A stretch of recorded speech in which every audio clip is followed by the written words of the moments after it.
So, when you think of the book of Daniel, what comes to mind? Probably the fiery furnace, right? Or Daniel in the lion's den. And those stories are amazing, but that's only the first half of the book. Once you hit the second half, everything changes. You step into this totally different world. It's not about simple stories anymore. It's this complex, really challenging, and honestly kind of mind-bending prophetic puzzle. And that's what we're going to try and unravel today. So, what's the big deal with this puzzle? Well, the whole mystery really boils down to this weird tension. See, on the one hand, these prophecies are so freakishly accurate that they literally read like someone was writing down history before it happened. But then, on the other hand, the biggest prediction of them all, the one about the end of all human kingdoms, it seems like it just didn't happen. And that right there, that's the central question we're going to tackle. How can a prophecy be so spot on and at the exact same time look like it completely missed the mark? It's a paradox, and it's sitting right at the heart of the book of Daniel.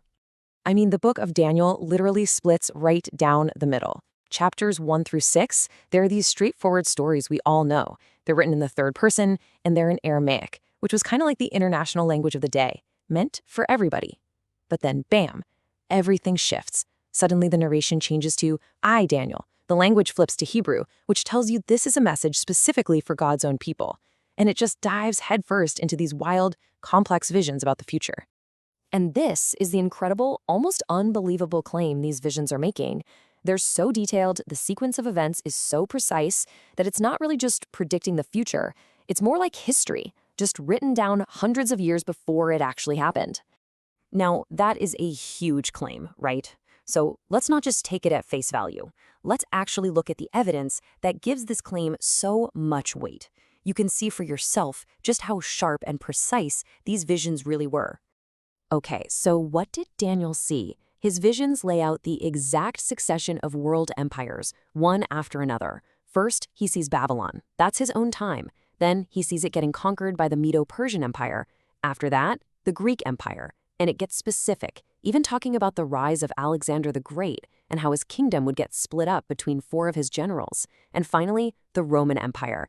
It's like a timeline marching straight through history, leading right up to the exact moment when the promised king, Jesus, was set to arrive.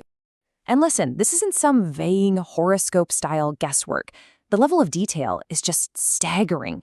Get this, in a single chapter, Daniel 11, scholars have counted 135 specific, historically fulfilled predictions. That's just, you don't find that anywhere else. It's completely unparalleled. Okay, so here's the million-dollar question. If Daniel was so right about the Babylonians, and the Persians, and the Greeks, and the Romans, if he even nailed the exact timing of the king's arrival, then why did the grand finale of the prophecy seem to fizzle out? Why didn't all the human kingdoms just collapse and get replaced by God's kingdom like he said they would? The answer, the key that unlocks this whole puzzle, is a concept we can call the prophet's blind spot. And honestly, once you get this, it explains everything. Okay, here's the best way to think about it. Imagine you're looking at a distant mountain range. From your perspective, you can clearly see 2 massive mountain peaks on the horizon. They look like they're right next to each other.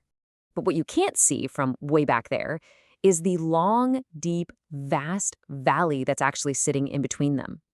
For prophets like Daniel, it was the same thing. They saw the 2 big events, the king's first coming and the final setup of his kingdom, as one single massive event. Why?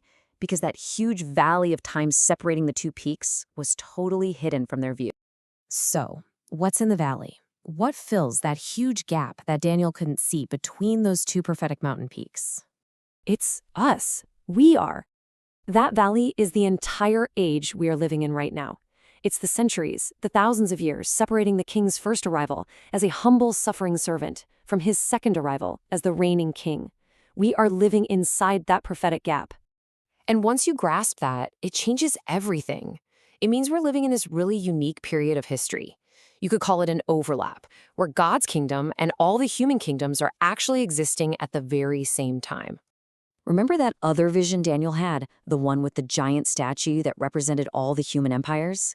Well, he saw a stone, one not cut by human hands, that comes and smashes the statue to pieces. Here's the thing. That stone has already struck the statue. It happened with the first coming of Jesus. But it struck the statue at its feet. The process of collapse has begun. but it's not finished yet. It's a slow crumble, not an instant explosion. So you have this huge contrast, right? You have Daniel's expectation, a sudden, explosive, total collapse of all human power. And then you have the reality, a quiet, humble arrival. The kingdom of God didn't show up to just crush the Roman Empire. No, it came like a tiny mustard seed or like hidden leaven in dough, something designed to grow from the inside out, right within history itself.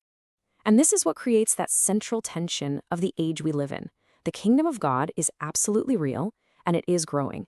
But at the same time, human kingdoms, with their governments, their armies, their visible power, they are also still very real and still very much in charge. The final collapse of human power, it's certain, it's guaranteed. But for now, it's a process, not a single event. And we are living right in the middle of that overlap. Okay, so we've kind of solved the puzzle of the prophecy, but what does any of this mean for us? Right here, right now, living inside that prophetic valley. What's the takeaway? What's the practical message from these ancient visions for us today? Well, I think the first thing we have to ask is, why did God even bother revealing the future in the first place? Was it just to satisfy our curiosity, or so we could make these complicated charts and try to predict the end of the world? No, not at all. The real purpose was something much, much more practical. God showed Daniel the future for a reason. He did it so that his people in every single generation would have the strength they need. The strength to stand firm when things get tough, the strength to endure suffering because they know how the story ultimately ends. It's there to help us be refined by our trials, to help us resist evil, and maybe most importantly, to find a deep sense of rest in knowing that God is in complete control of all of human history. So when you boil it all down, the message of Daniel isn't about working out the dates on a calendar. It's not some abstract puzzle just for us to solve. It's a command, and it's a promise.